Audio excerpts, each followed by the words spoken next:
Hello friends, வணக்கம். Welcome back to happy home makers kitchen. எல்லாரும் நல்லா இருக்கீங்களா? விநாயக சதுர்த்தி வருது. நம்ம வந்து கொழுக்கட்டைக்கு மேல் மாவு எப்படி செய்யறதுன்னு பார்ப்போமா? இன்னைக்கு 3 விதமா நம்ம எப்படி செய்யறதுன்னு பார்ப்போம்.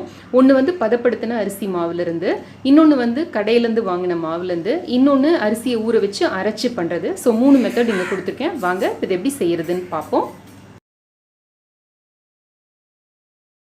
அரை மணி நேரம் நல்லா அரிசி ஊறினோடனே இதை நல்லா களைஞ்சி ஒரு வெள்ளை துணியில் எடுத்து போட்டு காய வைக்கலாம். இப்போ நல்லா அரிசியை களைஞ்சிட்டான்னா இப்படி போட்டு நிழலோணத்தில் நம்ம கிச்சன் கவுண்டர்லேயே போட்டு காய வச்சிடலாம். வெயிலெல்லாம் காய வைக்கணும்னு அவசியம் இல்லை.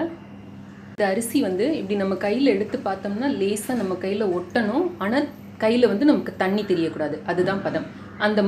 இந்த மாதிரி வர்றப்ப இதை வந்து எடுத்து நல்ல ஒரு ட்ரை மிக்சர் ஜாரில் போட்டு அரைச்சிக்கலாம். மாவா இந்த மாதிரி அரைச்சிட்டு வந்த மாவை நல்லா சலிச்சுக்கலாம். இப்போ நம்ம சலிச்சு வச்சுருக்க இந்த மாவை எடுத்து லேசாக ஒரு எண்ணெய் சட்டியில் போட்டு வறுத்து எடுத்துக்கலாம். முன்னைக்கு இந்த மாவு வறுப்பட்டது உங்களுக்கு நல்லா தெரியும். ஈஸியாக அப்படியே டான்ஸ் ஆடுற மாதிரி இருக்குது பாருங்கள். மாவு அழகாக ட்ரை ஆகுறதுக்கு நமக்கே தெரியும். ஈஸியாக ஸ்மூத்தாக இருக்கும் நமக்கு அந்த கலர்றதே. இப்போ இதில் நான் ஒரு இழை கோலம் போட்டு காட்டுறேன் பாருங்கள். ஸ்மூத்தான லைன் வருது பாருங்கள். இந்த மாதிரி கோலம் போடுற மாதிரி இழை வர்றப்ப நம்ம அடுப்பை ஆஃப் பண்ணிடலாம். நம்ம தயாரித்த பதப்படுத்தின அரிசி மாவு இதுதான் வந்து இடியாப்பம், கொழுக்கட்டை எல்லாத்துக்குமே நீங்கள் யூஸ் பண்ணலாம். முறுக்கு, சீடை அந்த மாதிரி வெரைட்டிஸ்க்கு கூட யூஸ் பண்ணலாம். இப்போ இதுலேருந்து ஒரு கப் அளவுக்கு எடுத்திருக்கேன்னா கிண்ணத்தில் ஒரு சிட்டிகை அளவுக்கு உப்பு எடுத்துக்கோங்க. இந்த மேல் மாவுக்காக இதில் நம்ம எவ்வளோ அரிசி எடுக்கிறோமோ அதே அளவு தண்ணி எடுத்துக்கோங்க. நான் இதில் ஒரு கப் அளவுக்கு இந்த பதப்படுத்தின அரிசி மாவு எடுக்கிறேன். ஸோ அதே ஒரு கப் அளவுக்கு நான் தண்ணி எடுத்திருக்கேன். இதில் இந்த பதப்படுத்தின அரிசி மாவையும் கலந்துக்கலாம்.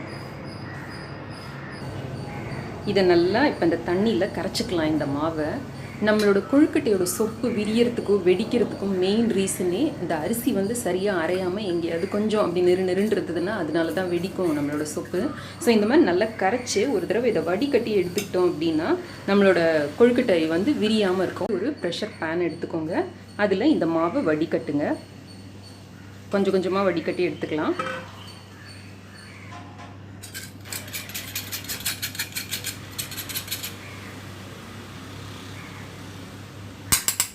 இப்போ இந்த கலவையோட நான் வந்து அரை கப் அளவுக்கு தேங்காய் பால் சேர்க்குறேன்.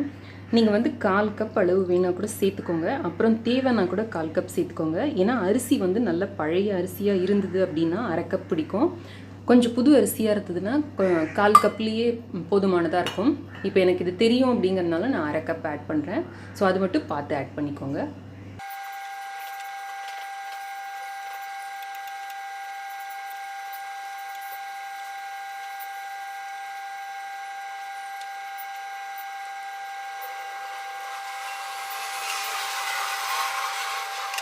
கொஞ்சம் நேரத்தில் மாவு இந்த மாதிரி நல்லா கெட்டிப்பட்டு வர ஆரம்பிக்கும். சிம்லேயே வச்சுக்கோங்க. தீயை வந்து ஜாஸ்தி பண்ணாதீங்க. மிஞ்சி போனால் ஒரு 5 நிமிஷம் தான் ஆகும் இது வந்து நல்லா ஹார்ட் ஆகிறதுக்கு. இப்போ இந்த கொழுக்கட்டை மாவில் 1 டீஸ்பூன் அளவுக்கு நெய் சேர்த்துக்கோங்க. நல்லெண்ணெய் கூட சேர்த்துக்கலாம்.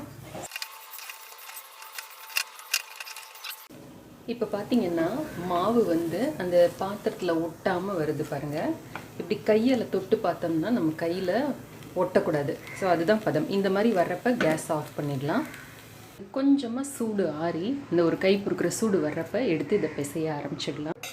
இப்போ நம்மளோட மாவு நல்லா வெது வெதுன்னு இருக்குது. கை பொறுக்கிற பக்குவத்தில் இருக்குது. இப்போ இதை எடுத்து நல்லா பிசைஞ்சிக்கலாம்.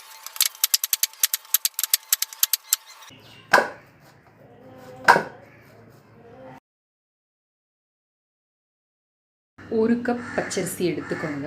இதோட 2 கப் அளவுக்கு தண்ணி ஊற்றி நல்லா ஒரு 3 மணி நேரம் ஊற வச்சுக்கோங்க. ஊற வச்சுட்டு இதில் 1 கப் அளவுக்கு தண்ணி சேர்த்து நம்ம எவ்வளோ அரிசி போடுறோமோ அதே அளவுக்கு தண்ணி சேர்த்து இதை நல்லா மையாக அரைச்சிட்டு வந்துடுங்க. மிக்சிலேயோ இல்லை கிரைண்டர்லேயோ அரைச்சிக்கலாம். அதை இந்த மாதிரி ப்ரெஷர் பேனில் ஊற்றி நல்லா சூடு பண்ணிக்கலாம். இந்த மாதிரி அரிசியை வந்து மாவா அரைக்கிறப்ப 1க்கு 2 பங்கு தண்ணி கணக்கு. இப்போ நம்ம 1 பங்கு தண்ணி ஊற்றி இந்த அரிசியை வந்து நல்லா அரைச்சிக்கிட்டோம். ஊற வச்ச அரிசியை அரைச்சிக்கிட்டோம். இப்போ இதை வந்து நல்லா வடிகட்டிக்கலாம். 1 பங்கு தண்ணியை தான் இப்போ நம்ம சூடு பண்ணிகிட்ருக்கோம். கொஞ்சம் கொஞ்சமாக இதை வடிகட்டி எடுத்துக்கோங்க.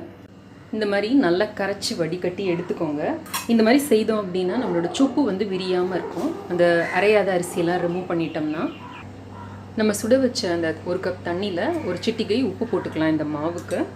இது நல்லா அந்த முத்து பதமாக கொதிக்க ஆரம்பிக்கிறப்ப, அந்த ரோலிங் பாயில்னு சொல்லுவோம் பார்த்தீங்களா, அந்த மாதிரி கொதிக்க ஆரம்பிக்கிறப்ப நம்ம இந்த கரைச்சி வச்சுருக்கிற வடிகட்டி வச்சுருக்கிற இந்த மாவை ஆட் பண்ணிக்கலாம். தீயை சிம்மில் வச்சுக்கோங்க.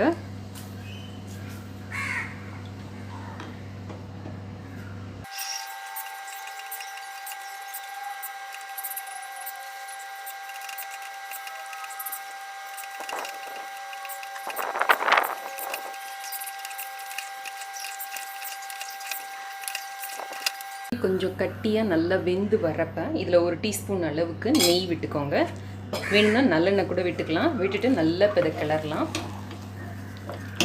மாவு இப்படி பாத்திரத்தில் ஒட்டாமல் நல்லா இப்படி திரண்டு வரும். கை வச்சுட்டு மாவை இப்படி தொட்டு பார்த்தோம்னா நம்ம கையில் மாவு ஒட்டக்கூடாது. இதுதான் பதம். இப்போ அடுப்பு ஆஃப் பண்ணிடலாம். மாவு எடுத்து இந்த மாதிரி ஒரு தாம்பாளத்தில் கொட்டிக்கோங்க. கொஞ்சம் ஆறட்டும். இது இந்த மாவு இப்போ நல்லா கை பொறுக்கிற சூடுக்கு வந்தாச்சு. இதை இப்போ நல்லா சேர்த்து பிசைஞ்சிக்கலாம். வேணும்னா இதில் கூட 1 டீஸ்பூன் நெய்யோ இல்லை எண்ணெயோ விட்டு இப்போ நம்ம நல்லா அதை பிசைஞ்சிக்கலாம். நல்லா பிசைஞ்சிக்கோங்க. நல்லா பிசைய மாவு வந்து நல்லா ஸ்மூத்தாக வர ஆரம்பிக்கும் நமக்கு. அது வரைக்கும் பிசைஞ்சிக்கோங்க. நல்லா வெந்ததுனால கையில் ஒட்டவே இல்லை பாருங்கள். நல்லா வந்திருக்கு பாருங்கள். இப்போ நம்மளோட கொழுக்கட்டை மேல் மாவு தயாராகிடுச்சு. இதை இப்படியே எடுத்து நம்ம சொப்பு பண்ண ஆரம்பிக்கலாம். இல்லை நமக்கு யூஸ் பண்ணுறதுக்கு இன்னும் கொஞ்சம் டைம் ஆகும் அப்படின்னா ஒரு ஈர துணி போட்டு மூடி வச்சுடுங்க. வேணுங்கிறப்ப எடுத்து யூஸ் பண்ணிக்கலாம். கடையிலேருந்து வாங்குகிற அரிசி மாவில் எப்படி கொழுக்கட்டை மேல் மாவு செய்கிறது அப்படின்னு பார்ப்போமா. இதுக்கு 1 கப் அளவுக்கு கடையிலேருந்து வாங்கின அரிசி மாவு எடுத்திருக்கேன். இதை வந்து நல்லா சலிச்சிட்டு லேசாக எண்ணெய் சட்டியில் போட்டு ஒரு வதக்கிட்டு நல்லா அந்த சூடு ஏறுற வரைக்கும் லேசாக வதக்கிட்டு எடுத்திருக்கேன். இப்போ இதுக்கு ஈக்குவல் அமௌண்ட் 1 கப்புக்கு 1 கப் அளவுக்கு தண்ணி ஆட் பண்ணிக்கிறேன் நான் சின்ன குக்கரில். இதோட 2 டேபிள் ஸ்பூன் அளவுக்கு தேங்காய் பால் ஆட் பண்ண போகிறேன். இதுக்கு இப்போ தேவையான அளவு உப்பு சேர்த்துக்கலாம். இதை இப்போ அடுப்பில் வச்சு நல்லா அந்த முத்து பதமாக கொதிக்க வச்சுக்கலாம். அந்த ரோலிங் பாயில்னு சொல்லுவோம் பார்த்தீங்களா, அந்த பதத்துக்கு கொதிக்க வச்சுக்கலாம்.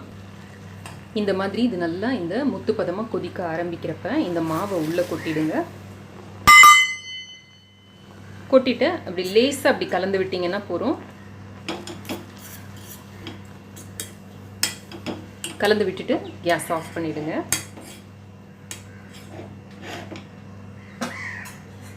கேஸ் கட்டு வெயிட்டும் போட்டு மூடிடுங்க. மூடிட்டு இது இப்படியே விட்டுருங்க. அடுப்பு எரிய வேண்டாம், ஜஸ்ட் இப்படியே விட்டுடுங்க. இது வந்து கை பொறுக்கிற சூடுக்கு வர்றப்ப இதை எடுத்து நம்ம பிசையலாம். இந்த மாவு இப்போ வெந்து ரெடியாக இருக்குது. இதை நல்லா இப்படி சேர்த்து பிசைஞ்சிக்கலாம். இதில் ஒரே 1 டீஸ்பூன் அளவுக்கு நெய்யோ இல்லை நல்லெண்ணெய்யோ விட்டுக்கோங்க. நெய் வீட்லேயே எப்படி செய்கிறது அப்படிங்கிறதுக்கான ரெசிபி லிங்க் நான் வந்து டிஸ்கிரிப்ஷன் பாக்ஸில் கொடுக்குறேன், பாருங்கள். ஒரு 2லேருந்து 3 நிமிஷம் நல்லா இப்படி சேர்த்து வச்சு பிசைஞ்சோம்னாலே நமக்கு மாவு வந்து நல்லா சாஃப்டாகி கிடைக்கும்.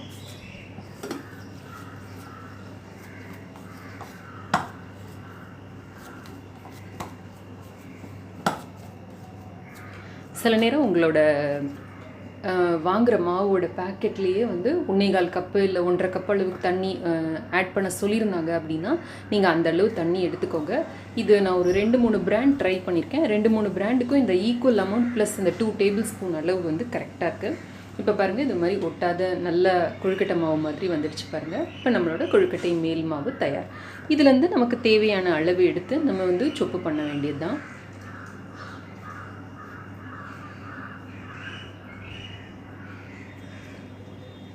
துளி எண்ணெயோ நெய்யோ கையில் தொட்டுக்கோங்க.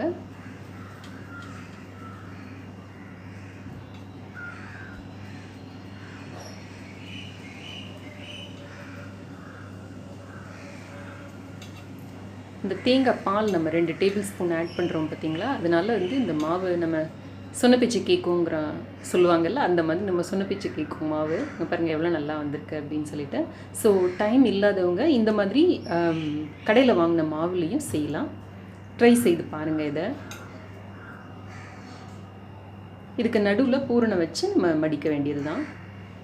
இந்த 3 மெத்தடும் உங்களுக்கு ரொம்ப யூஸ்ஃபுல்லாக இருக்கும்னு நினைக்கிறேன். இந்த 3 மெத்தடில் உங்களுக்கு எது வசதியாக இருக்கோ அதை நீங்கள் வந்து ஃபாலோ பண்ணிக்கலாம். இதுக்குள்ளே பூரணம் வச்சு பூரண கொழுக்கட்டையாக எப்படி மாற்றுறது அப்படிங்கிறதுக்கான வீடியோ லிங்க்கை நான் உங்களுக்கு கீழே டிஸ்கிரிப்ஷன் பாக்ஸில் கொடுக்குறேன், பார்த்துக்கோங்க.